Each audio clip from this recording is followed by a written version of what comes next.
نبلش اليوم زيارة إلى الروضة الشريفة، والحمد لله والشكر هسه أني راح أصلي الفرض جوا. كنت عبالي ما راح ألحق، لكن بآخر اللحظات فقدت الأمل بالله سبحانه وتعالى. الحمد لله والشكر. حتى كنت أقول لأمي لا وحرامات وما راح ألحق وأدري، لكن بفضل الله تيسرت. اللهم لك الحمد لله أصلي الفرض جوا. هذه المنطقة اللي هي تسمى الحصوة، وأكو الأولى وأكو الثانية. هاي الأولى هنا راح نروح. يا لبة والله ما شاء الله حماس والله العظيم صار اللي كنت اتمناه.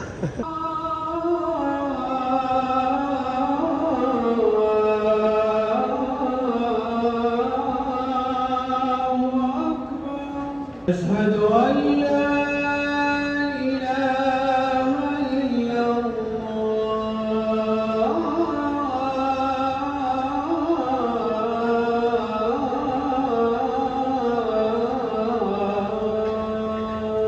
هذا الفطور يقدموه للصائمين. هذا الشاي هذا الحبيب الطاني اياه ما شاء الله طعم خرافي.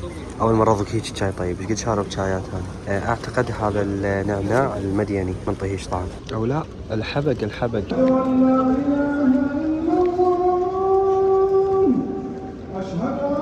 محمدا رسول الله. الحمد لله كملنا من الروضة الشريفة او هنا المكان اللي يأذن.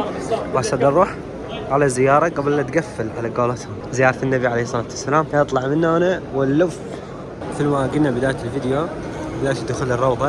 هاي يسموها الحصوة الأولى اللي هي هيك تكون تمام. بعدين إن شاء الله نسولف لكم عليها من الجهة من جوا. وهذا الجزء يعني هذا الأقدم من الحرم، حتى إذا تلاحظون اكو فرق بالصبغ باللون بالكرات إلى آخره. رجعت الفندق، طبعا كان عندي كم ملاحظة على الغرفة. فأول ما طبيت رحت على الريسبشن، السلام عليكم السلام كذا كذا كذا كذا. أنا راح أنتظر للعشاء. موجودين تمام. فقلت لهم ورا العشاء أطلع. فهذا ضروري كلش إنه أنت مثلا عندك احتياجات تقول لهم رأسا فيس تو فيس، بلغهم بيها وعلى مود يتخذون الإجراءات. يعني حين ما أنت أوكي تتحمل وتصبر، أنت جاي هنا دافع فلوسك قاعد وتريد تعيش شوية حل كم يوم وأنت راسك بارد. فرأسا قول لهم إن شاء الله ما يقصر. هاي واحدة. اثنين خلينا نجرب شلون ناكل هذا. اثنين تعرفون حرفيا كل شيء ما اكلت، وان شاء الله هسه نزل هنجر ستيشن كلش تعبان. ضروري واحد ياكل اكل زين وفواكه والى اخره، يعني على مود لا تعب مناعته ويقضيها مع العلم. انا انصحكم تاكلون ومدري شنو. وانا هاي وجبتي دقه مديانيه تمام، دقه ما اعرف وتفر يعني تحطها ويا اللبن تاكلها وتمر. هذا صمون. افضل شيء تسووه هنا وباي مكان تفتحون القناه هذه والسنه النبويه وتسمعون احاديث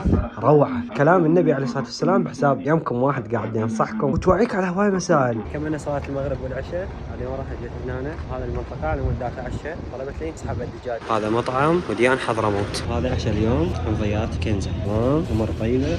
اهم شيء جرجير تجربه فوق. هنا هذا المطعم زين حلو لطيف شعبي، واحد يجي هنا يعيش التجربه. بالمدينه غالب المطاعم تكون هيك. هذا مطعم وديان حضرموت، راح اخلي لكم رقمه هنا. بعدين توصل للحرم كلهم نظيف طيب ومرتب وسهل عليك. انا دقيت كل هذا الطريق ماشي، بس انت هنا راح تلقى رقمه وامورك طيبه. بس شوفنا كافيه مكان يشرب عنده شاي عدني مروق والامور طيبه. يجي للحرم المدني ممكن هذا الفيديو يفيده. فانت شو تسوي؟ خلي عندك قاعده، بس تجي الممشى قباء بالحواري يمين ويسرى. الاسعار راح تقل للنص عن اللي داير مداير المنطقه المركزيه. فاني ودات مشي بالحواري. شوف لقيت مدرسه التهذيب الخيري تحفيظ القران الكريم ما شاء الله تبارك الله. يعني بنص الحواري هاي المدارس موجوده. احنا بواجهه قباء اخذت شاي ويا حبق. راح اروح بالفندق نام مستريح نبلش اليوم الثاني. انا بطريقي راح انام. شفت مكان كلش حلو. شايفه سنابات عبد الكريم واضح اني بتال صارم مثل عبد الكريم الحربي. قلت خليني استكشفه. طيب اول ما تدخلون كانكم رايحين على واجهه قباء تاخذون يمنه. مكان كلش حلو. شوفوا هنا هاي الاماره هنا وهذا المكان ذيك المنطقه المركزيه قدامنا صايره. عشان ناخذكم جوله سريعه بعدين ان شاء الله جوله تفصيليه عن الاماكن. يعني مثلا شنو الاكشاك اللي هنا وهيك. كان اللي عرفتم هنا هذا الكشك مال الفرشاد مسواك الذكيه كلش حلو. وهنا شوفوا اللي قدام اكو كرم النخيل اللي هو مال عبد الكريم الحربي. وباقي هنا قعدات سويت شاي قهوه الى اخره. هنا التفاصيل قريب على الحرم، يعني واحد ما يضيع وقت كل شيء هوايه. شلون يجي هيك يمر على السريع ياخذ له كم شغله ويطلع يرجع للحرم. هنا خلاص اول فلوق لنا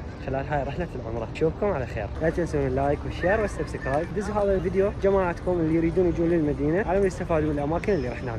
واي شيء تحتاجون تواصلوا وياي.